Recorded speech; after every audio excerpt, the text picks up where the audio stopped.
how to keep Ukraine on the spotlight. And maybe the audience here won't appreciate what I say now. I think that Ukraine has unprecedented coverage. It's not something to complain. There are over 16,000 credentials given to the journalists, many to foreign reporters. It's the easiest conflict for the foreign reporter to cover. Cheap, easy to travel, rather safe, too many translators, super easy. Anybody can come. Compared to any other war, it's super easy to be in Ukraine. As well, we enjoyed the luxury. In February 2024, it was enough to be in Khreshchatyk, to be on the prime time at CNN. You actually need to do nothing, just talk. That was enough, which I call, but of course after the months, there were the questions that you can't really do journalism just by staying on the street, which was possible for the first months. And since then, there were a lot of questions. I also was asked this, how about the Ukrainian fatigue? Which didn't work. I don't think there is a Ukrainian fatigue. Ukraine is still covered very much. And of course, none of the wars can be always, and none of the countries can be on the front page so long and forever. But because Russia is big, and the world is unfortunately, first of all, interested in the big countries, there is interest. The correspondents are coming. We honestly should admit. So it's not really to complain that Ukraine maybe is not every day in the front line. Also, I think a lot of Ukrainian colleagues, editors here would say that they also don't put the news from the war often on their front line, and they know that the audience in Ukraine is tired of coverage of the front line, war crimes and things like that. So it's not something to challenge that it's difficult. For me, the question would be, what kind of stories today? We are we're coming to the summer. There is dominating the topic of the counteroffense. But really, beyond that, what are the stories which can be appealing for the audience today, can bring this solidarity, can be useful for your audience, what works with your audience? So I'd like, to, to think a bit of future and maybe, of course, reflect on this timing, but I want to tell what could be these stories. So probably, Nathan, I want to start with you. Thanks very much, Nataliya. First, I wanted to just talk about what I see as sort of the two biggest obstacles to better coverage of Ukraine. Yesterday, Oksana Zabushko mentioned sort of the three key moments when Ukraine seized the headlines in this century. This is the Orange Revolution, Maidan, and then the full-scale invasion by Russia.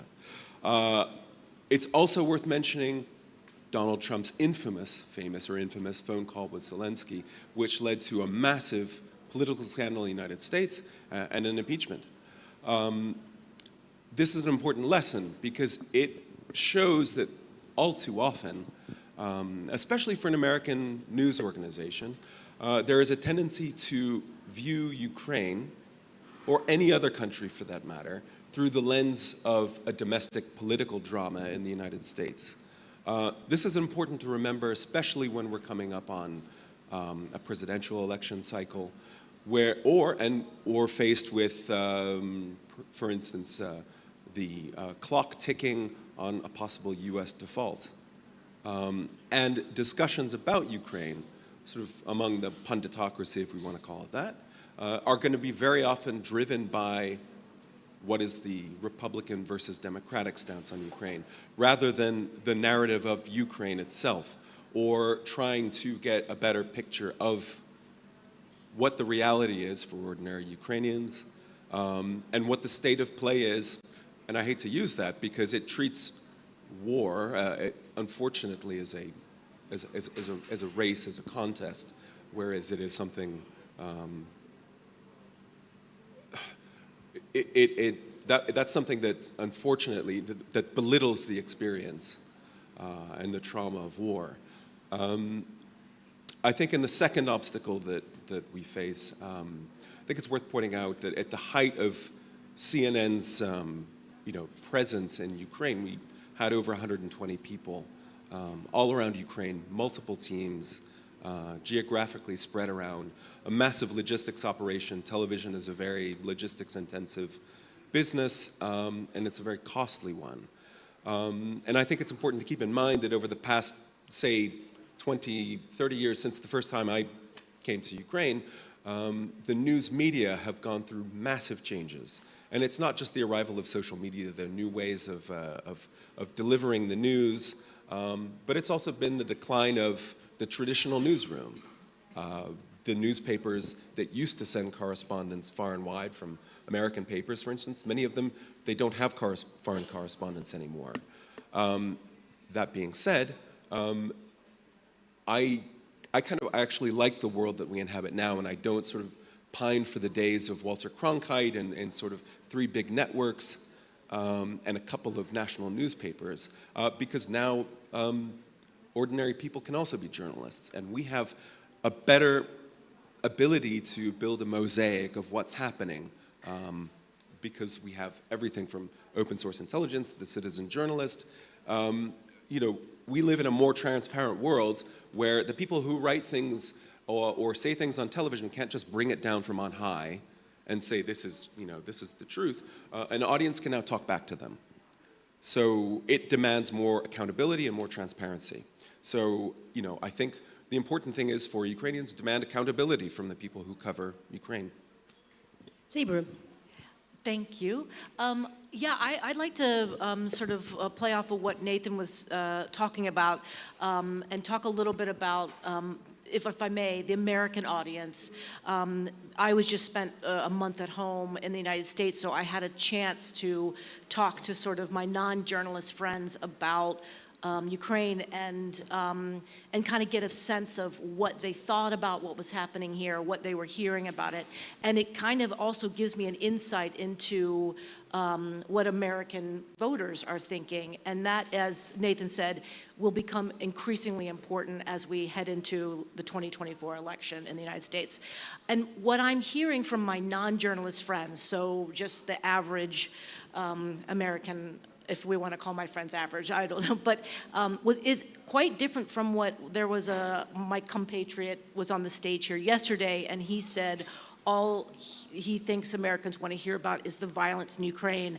I think I found very different from what I heard. I think that a lot of Americans are very inspired by the story that they hear from Ukraine, about Ukrainian resilience, about the ability to this army that was supposed to be small, and the Russian army that was supposed to be so powerful, and Ukrainians standing up to it. And that appeals to quite an American thing, the underdog and fighting for it. But I think there's that story. I think Americans do know a lot about, and I'm sorry that I'm not speaking to European audiences, but I think that there's a lot of untold stories about what's happening in Ukraine now that will help explain to a foreign audience what this country is about. And I think that for Ukrainian journalists to find those stories, as well as for the foreign journalists to find them, is the constant challenge, to find these untold stories that keep Ukraine and telling the story of Ukraine alive. And one of those, as Nathan said, is telling the story about how far Ukraine has come since independence, since 1991, in terms of building and strengthening its democracy and holding those in power accountable. And I think that those challenges that are going to continue to arise in Ukraine are really important stories. And I think that we as a foreign press need to cover them, but the Ukrainian press also needs to continue. And I say that that's important because if again I can remark about American audiences, it shows that even when you cover things such as a corruption scandal that's erupted and there's been an arrest, it shows that Ukraine is fighting the second war, which is against corruption, and that's another inspiring topic. So yeah, since it's the very close war for the Latvian audience, I believe. How it's now? How after a year and a half it's working for you and persuading your editors, audience, who probably say we need to tell something about what's going on home, not that much of Ukraine. Yes, thank you, Natalia. I'm Gin Samolinch of Latvian Public TV. Yes, well, for Latvia, I would say it hasn't changed that much since actually more than a year and a half ago, because as you know, there were warnings since the fall before the full-scale invasion, and people in Latvia, I imagine in the Baltic states and Poland and all the neighboring countries were really worried about what might happen amidst the warnings, and we were traveling here intensively, probably since December, a couple of months before the full-scale invasion, to Mariupol and Donbass and all around the place. What do people think? And I think at the time what I found striking was that I had a sense of being in the midst of the storm here in Ukraine, because it appeared to me at the time that there was all this storm of warnings circling around Ukraine, and everybody was really worried that something might happen, certainly in Latvia. And it seemed there was so much more calm here, like an eye in the storm in Ukraine. People were used to this situation, I would say, because the war has been going on for years. It's been on the news all the time. So many were shocked, of course, especially in Kiev, I would suppose, in February when it started. We were in Donbass at the time. But for Latvians, of course, as a nation, the full-scale invasion was just something that cuts to the bone. We feel it's something akin that it's happened to Latvia as well, because we have had history with Moscow over the past decades and centuries, probably. So the public interest is just super high. Of course, it was super high in February, in March, and April, also with the donations and people traveling and volunteering and helping out. And of course, by May, it kind of subdued and took some more of a normal level, probably. But it's staying there, and you know, it's still on the top of the news, what's happening in Ukraine.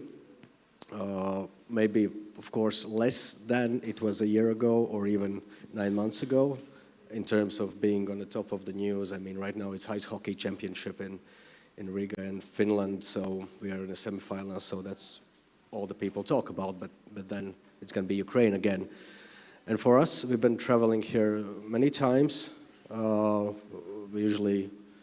are based in Riga, but we would come here often for 2 or 3 weeks, travel around and report, of course, from the front lines, and what also the international media would report on. But of course, as Latvian organization, we also try to find these stories which would have some Latvian connection. Say we went to Kherson this winter, where there was a guy who was living through the occupation, and he had kept through the occupation not only Ukrainian but also a Latvian flag, because he is head of an organization for the cooperation between the Baltic and Black Sea regions. So that was an interesting story, and there are many others. And of course, just the human stories. We went to Donbass, to Kramatorsk, just to the dentist office, how they work there. Just simple everyday lives. And the soldiers would come there who work on Bakhmut, and we can talk with that. So many different angles. Of course, Latvia is a country of 2 million people, so the audience perhaps is not as international, but we as a public broadcaster, we are part of the European Broadcasting Union, so our work, we share it with other public broadcasters, so in the end, dozens of other broadcasters in all over the Europe can share it, and it can reach the audience of millions anyway. So so there is also this regionalism thing with Latvian reporting as well, just to find this connection, because it also inspires people in Latvia to keep on helping. Raphael, a lot of solidarity is driven by, emotions, and Financial Times, it's not exactly the most driving force for your publication, so I'm searching for answer from you. Well, thank you very much. I'm extremely grateful to be here. The last 24 hours have been extremely enriching, because I don't actually live and work in Ukraine. Yesterday we had Christopher Ozichone, a photographer, tell us that he had to work. He's been based here for a long time in Ukraine, and he had to work with correspondents who came in, and some of them knew so little about Ukraine that he called it's shocking to be working with them. I count myself among these people, and I'm not proud of it. It's just a reality. But I think we have to remember when we talk about keeping the focus, who the people are who are covering and who they're writing for. I'm here talking to an audience mainly of Ukrainian journalists, and I'm always trying to be aware of who I speak to. So we know that, of course, the attention span is limited. In fact, Anglo-Saxon journalism brings in people, parachutes people, and even the correspondents like myself, we are like on a rota, so I'll be 4 years probably in Warsaw, and then I will move on. The loss of understanding and knowledge that comes with that is huge. You cannot be an academic of the place where you are. What do you gain? I think you gain two things, and that's why we have this sort of system like the diplomats. One of them is fresh eyes. I have no skin in the game of the places I go to. I don't know anything about them. I have the huge privilege of learning every day and trying to understand. And the second thing that perhaps we gain is a slightly helicopter view of some of the issues. And that's why I'm going to come to answer specifically your question. Yes, the Financial Times is speaking to a specific audience and keeps that in mind. So we are very interested in the economics of war, as you can imagine. But I also believe, sadly, war is driven to a large part by economics. The US did not go into Iraq because they found weapons of mass destruction there. They did not go to Vietnam because they cared for the South Vietnamese deeply. The wars are driven by deep economic interests, and so a lot of my stories are about that. And they're not necessarily pleasant aspects of the war, but they're important, at least to our readers, understanding how weapons get delivered, who is fighting for the contracts. These very unsavory people are making a lot of money in this war. The oil companies are not applying sanctions because they want to, because if they're in the business of doing good, they would have stopped extracting oil from the earth a long time before Putin sent tanks onto Kiev. Similarly, by the way, even in the NGO world, it's also, there's a side of it that's even there where you think, okay, this must be just about human feelings. Even there, it's a business. You know, the FAO, which is the organization, the World Food Organization that's supposed to bring food, 70% of its budget goes to administration, salaries, paying for the housing of people they have in Rome. It's not just about the good things. So this is the stories that we're interested in terms of keeping or more interested in, you know, like I think everybody has to find their niche, so we cannot compete with every other organization to do the frontline stories, and we don't aim to, so we have this niche, and I think it makes sense for media to share the pie, as it were, and to do what they can do best. In terms of keeping the story and build solidarity, I would like to pick up on the point that made by Sabra, that I think really the important story, apart from the humanitarian story, is tell how Ukraine has become a different society. And that story needs to be told now, not just for now, but for after. When the caravan moves on, when all the 16,000 or most of the 16,000 reporters go to the next Haiti, the next Syria, the next whatever it is, you still want to have people interested in what happened after and how has this country made itself resilient, how it's made itself suited to become a member of the EU. And by the way, opinion changes just as fast as the media moves on. And even in this country, opinion changes dramatically.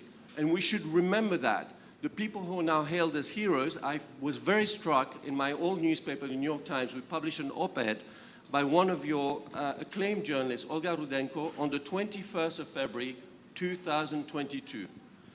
in which she explained why President Zelensky had 25% approval rate and called him dispiritingly mediocre. And I just want to read one paragraph from that, just so you think about how quickly things can change and how solidarity can change even within your country. This is the paragraph. After his nearly 3 years in office, it's clear what the problem is. Mr. Zelensky's tendency to treat everything like a show. Gestures for him are more important than consequences. Strategic objectives are sacrificed for short-term benefits. The words he uses don't matter as long as they are entertaining. And when the reviews are bad, he stops listening and surrounds himself with fans. This is in the very week that President Zelensky turned himself into a hero who, by the end of the year, was Man of the Year in almost every publication. Last thing I want to say is we are all here representing Western media, but half of the world's population, as represented by their politicians, did not vote sanctions against Russia. And we should remember that we are speaking to a very specific audience, but that is living in an echo chamber. This is where maybe I differ from Nathan. I don't think we are more transparent in our media. Yes, we have more access, more social media, people on the ground who can do it. But really, we are not opening up a great deal the debate to those who have other views on this. So I will have the questions maybe in 5-7 minutes, and I have two, so you're not obliged all of you answer. And my first is, I'm picking up on what you said. Chatting with a colleague who was trying to reach out to the Brazilian Analyst, the answer was like, oh, because now Ukraine, of course, wants to, and there is an initiative that Ukraine should, talk to a lot of countries outside of Asia, outside of the US and Europe. They said like, but why we had to get into this proxy war between America and China? And this narrative is coming. I really see it's approaching. What would be your short way to tell that it's not a proxy war? I'm putting it not as a question, because it's not a proxy war, and any Ukrainian would say, you don't need to, you feel it. How would you challenge this idea of a proxy war? Nathan, Jean? Our job is not to challenge the idea. It's to explain why that belief is out there. And I think Raphael's correct that there is, half the population of the world who are represented by politicians who actually don't see it the way that European or US leaders do. And why is that? In part, there's a very, very energetic public relations campaign by the Russian Foreign Ministry that is meant to court those audiences and has been ongoing. And you need to basically also understand, how does that dynamic work? It doesn't exist in a vacuum. And I think that, when we're talking about, an audience in Brazil or in India, sub-Saharan Africa, the case of South Africa is a very interesting one as well. You need to bring some very good local and hopefully expert perspective. That's why I'm a fan of the FT, because they have correspondents, everywhere, who can actually explain to you, to an audience, maybe whether it's the elite audience or whether it gets broadcast back into the country that they're reporting about, what the internal dynamics are. Why are the BRICS nations taking this position? What is China's interest in this? I mean, these are all big kind of global questions, that do require that sort of 30,000-foot view that Raphael is talking about. That I think that you can be both. You can be the sort of the regional specialist and the lifelong expert or the academic of a region, and that's brilliant. You need that context, but you also need someone who's more of a generalist, who can basically step back and maybe has done a stint in Beijing, has done a stint in Warsaw, Buenos Aires, wherever, and can start to sort of tie together, hopefully in a meaningful way, what these things all mean. Somebody else? Yeah, I can agree with Nathan. I mean, it's of course geography as well. There's no need to explain to the Baltic states and Poland and neighboring countries what's going on here, and to the people living there, at least most of them, the large majority. And then probably there's different approach from Ukrainian side towards more of a Western countries, Western Europe and United States. And then there is what is often called the global South, right? All this whole discussion probably about Africa and South America, and it's probably just geography. It's somewhere far away for them. And I have a friend who travels to, well, he's not into media, he just happens to travel for his work of line to Africa quite a lot.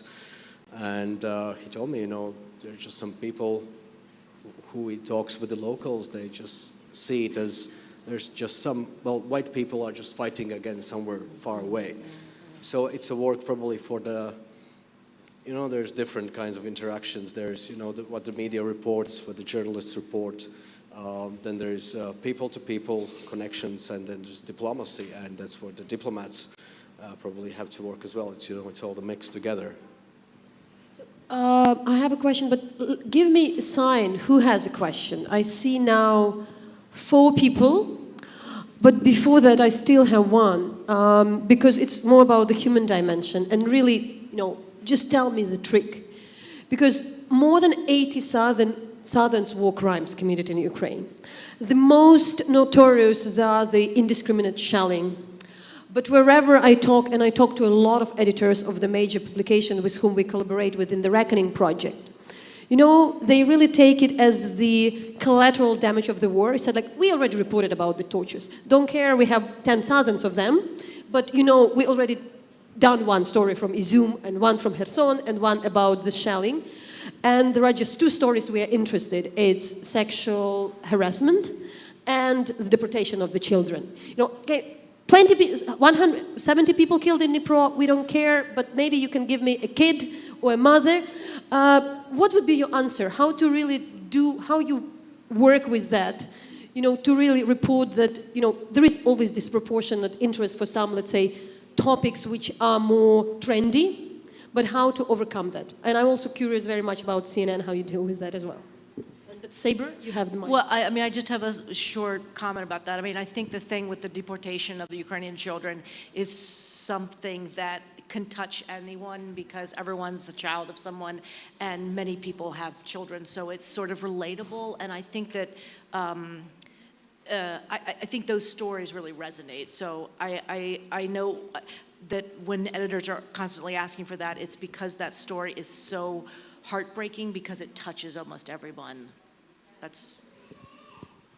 There's always going to be a tension in any organization, especially like CNN, which is driven by the news and by the headlines, to keep your focus on the absolutely latest. But you're also sitting on a trove of material that you gather in the course of your news gathering. And the ability of, I think, a good newsroom leader is to be able to say, we will step back. We can produce, let's say, a half-hour documentary that has a narrative, or an hour's documentary, and basically mine the material that you've gathered to do a more thoughtful step back. Much like, you know, many journalists will take their notebooks from a certain time and sort of unpack it, what they've seen, and try to put it into a bigger, you know, rather than the first draft of history, give us perhaps a second one. I think we've all unfortunately come to accept the terms like collateral damage. We've come to accept that intelligent bombs are not intelligent at all. The abduction of children is an example of something that we as a society, at least as a Western society, do not accept. And this is why it resonates. And it is, by the way, Ukraine's opportunity to make that point, going back to building the solidarity, that the way Ukrainians behave on the battlefield is different. The day this narrative is lost, the day there are actual, proven, factual stories about Ukrainians taking revenge in parts of reconquered parts of eastern Ukraine and doing things that are not just against the Geneva Convention, but against the very basic norms that we accept as a society, Ukraine will lose part of the solidarity. At the moment, these stories resonate because they put Russia on a below level of behavior, even by the low standards of war. Thank you. There was a question over there, then over there, and so the lady there, yeah, I see you, but there were some people coming first, and then I see you, and then, yeah. Thank you so much for all the insights. My question will be rather, who should be the people who pitch you the story you receive? Because I work as a fixer for the BBC team, so I probably have this trust, but can the regular Ukrainian just pitch you a story about, I know, what happened here? So you'll have the trust and you will open like email and listen to it or like agree to publish it. And the other thing, could you be more specific about the angles of the story? Because after 1 year of the full-blown invasion, there like, feels like all stories were covered. And what story you want to see? A bit more specific. Could it be like a story of the Ukrainian business who survived war, or should it be more like upbeat or human-oriented stories? Pick up, yeah. Editor. Well, first of all, I would say one of the striking things, and one of the things that speaks to, the development of Ukraine as a civil society, is that Ukrainians are authors of their own story, and we see a lot more of that, which is, a remarkable thing. Something, in terms of having already, sort of a robust generation of journalists who have questioned their own government, who are capable of challenging authority, and are capable of writing their own story. Now, if you're talking about the question of pitching, number one, I would be remiss if I didn't give a huge shout out to the fact that, CNN's operations here, they would not be able to function without our Ukrainian colleagues. And again, sort of under the most difficult of circumstances, we ask them to abide by our ethics and our sense of being dispassionate, even though their friends are being killed, their families are being displaced from their homes, and their country's been invaded. But we ask them to take what Raphael referred to earlier, is that to set their personal feelings aside.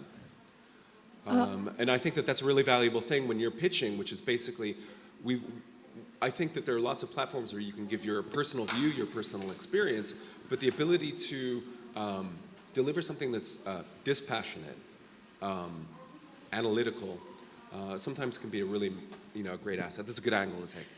Can I add something to please that? do. So I just wanted to add a little bit to that because I wanted to say that I can't think of a single Western journalist or foreign journalist who is operating here without the help of Ukrainian staff and assistants. So I think that, that your contribution is invaluable. And I also think that if you think that you have a good story angle, and if you wanted to pull one of us aside afterwards to talk about that, I'm certainly happy to do it. But I think that your insight into what's happening in the country is something that we can't always grasp, even if we're fluent in Ukrainian. And so I just shout out to fixers out there. And please introduce yourself. Hello. Hello. I'm Volodymyr, and I serve with the Territorial Defense Forces as part of the communications and outreach team. And I got a question about more your respective countries, about whether you have noticed anything new on the agenda that's being discussed internally that has happened as a result of the war in Ukraine. Something that was not there before, anything related to resilience or security or anything that has been brought up as a subject for internal discussion. I think, Jens, it's really for you so much. Well, I think in Latvia it's been amplified, certainly. Many things which were certainly there before were by the war were just amplified, and some things were done. Well, for example, taking down the Soviet time, some monuments, which is also being done in other countries in the region, which Latvia considers as a symbol of occupation. So that was the moment when it probably would have been very hard and unimaginable to do it before the full-scale invasion, but that was the moment. Last May also, on May of 9th, and what happened also in Riga, and that was the impetus to you have to take it down.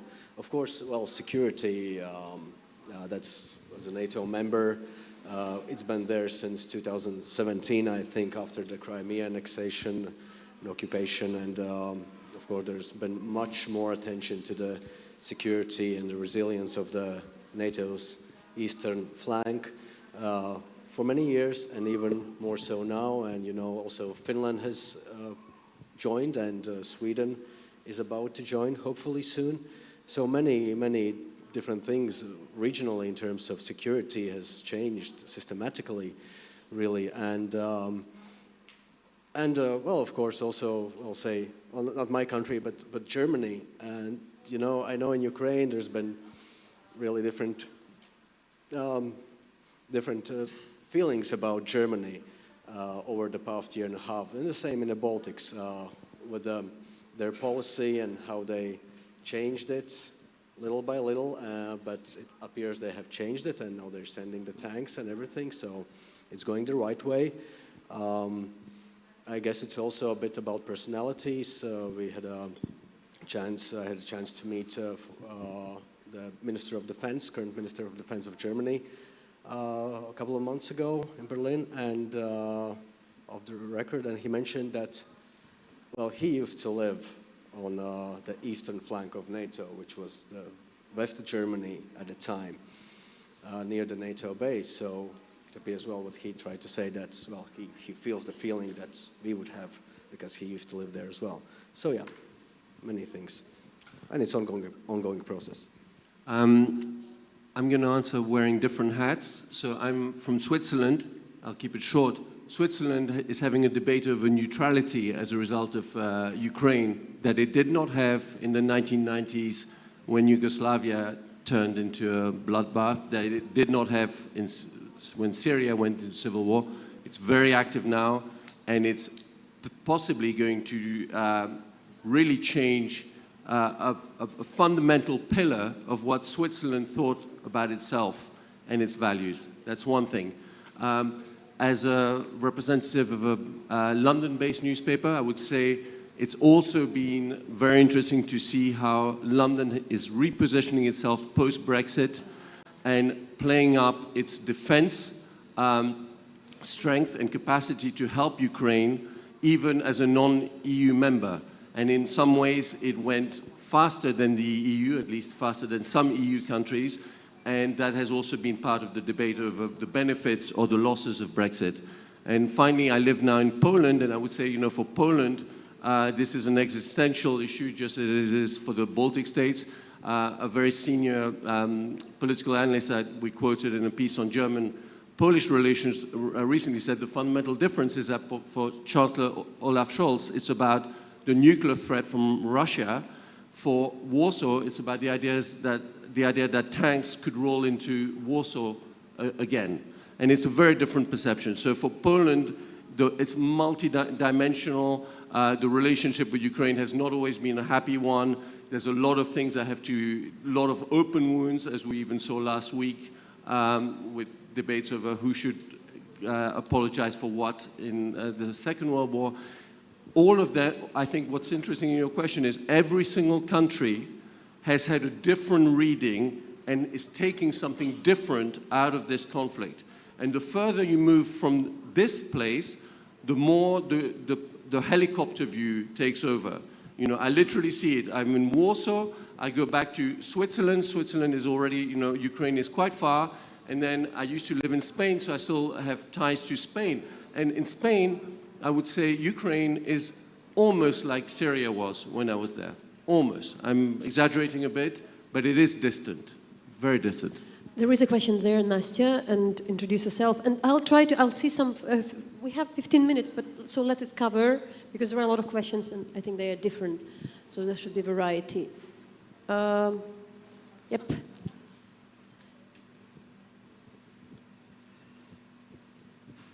Thank you very much. Hello, I don't know. Okay, I'm Nastya Ivansova of Vox Ukraine, and my question will be kind of continuation of Natalka's previous question about children, women, but mine is about civilians. So I often see in foreign media, mostly they tell stories about civilians. How civilians struggle, shelling of civilians' infrastructure.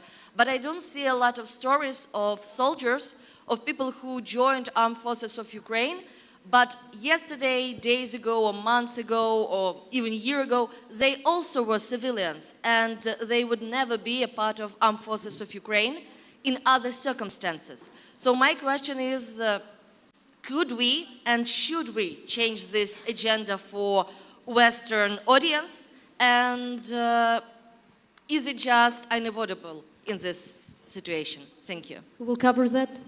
I'll try to address that. I want to again go back to a month ago when I was at home for a month talking to my non-journalist friends, and the questions I would get from them were, what is it like for Ukrainians? What's it like there? How are they surviving? How difficult is it? What's a day like for a family in the house? Do they have electricity? Is the bombing all the time? I mean, I can say that an American audience is very interested in that. And as far as stories about soldiers in the front line, I do feel that the Western press has been, or I'm going to speak about the Anglo-Saxon press because that's what I read the most, but I do feel like they are covering stories more now that they are getting access to the front line about what it's like to be in the trenches and how brutal, for example, the fight in Bakhmut is. The question of should we be doing more of that, if you're talking about that story about soldiers who were civilians and now they're soldiers, that's a great human interest story. Yes, let's do them. I'm all for it.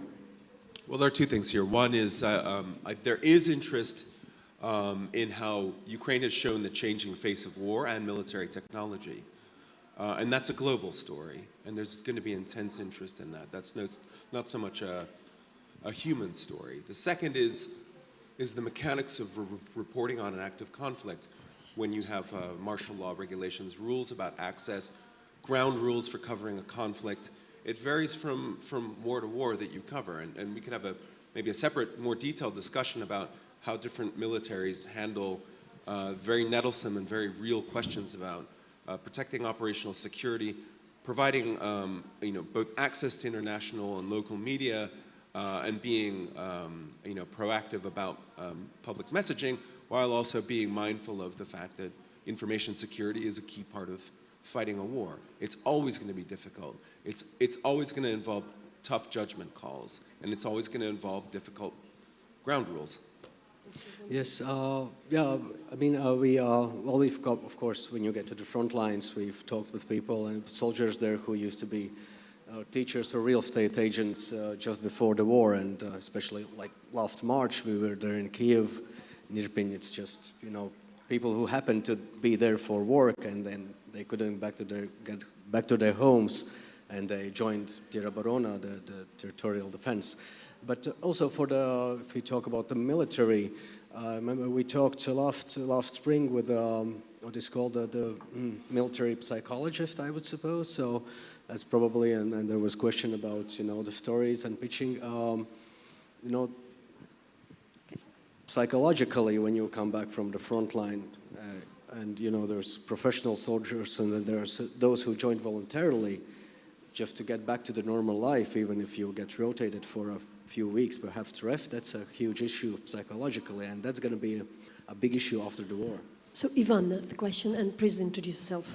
And I see the others, I see we have time still. Yeah. Please. Дякую, я українською буду швидше. Дві I'll речі ask the мене question in дуже Ukrainian. турбують So зараз, I'm і що з цим frustrated, I'm робити. concerned about Перше, two це basic таке певне things. медійне The first викривлення issue is нашого the небажання distortion in media of our ділити сцену unwillingness з to share the росіянами stage на with будь-яких Russians міжнародних подіях. Ви, and on певно, any знаєте international ситуацію з events. американським You пеном, probably чи know the кейс-картус, чи будь-які інші, case так? Cartus or І те, International як це 10 комунікується, ця поява forum цього and the мему way про this is cruel Ukrainian communicated. writers. And you remember this meme about cruel Ukrainian writers. So what do we do with this, with these distortions? And I used to work as a fixer with foreign media, and I sometimes face the situation that we have to talk it over again and again, that this is not just the war for territory, but the war for certain rights and freedoms. And these are the rights and freedoms that we have here, but people in the occupied territories are deprived of, in particular, educational rights or healthcare rights we're going to discuss tomorrow. So how do we communicate this? Sabra, you mentioned that it's about the issue of corruption. The corruption fight is inspiring. But what about other topics? There is this coverage about the Ukrainians who do not want to share the stage and do not participate or boycott the events with the Russians at the same stage, but it's usually covered in a way that, they're, this emotional Ukrainians, how you deal with that. And the second is that, should we add to the story that this war is not really just about security, but a different style of life, the different way to rule the country. And this is not yet covered. Who'll speak about that? We can't tell all, but maybe you. Who is aware the most? Дякую за питання. I would start basically by saying that the question of inclusion of Ukrainian voices is part, it's an issue for people who run newsrooms as well as people who run conferences about overcoming old habits of thought, which would be, I think we've all, hopefully newsrooms and news organizations have learned to the point where there are now more bureaus that are popping up in Kyiv. So the point is not about the inclusion of the Ukrainians, but the fact that Ukrainians do not want to be on the same stage with the Russians, and that is very criticized sometimes or misunderstood. Yeah, and this is the story about the Penn Center, right? And similar things like that. Yeah. But again, I think the burden falls on the organizers. Now, how is that story told? So is there an underreported story there about basically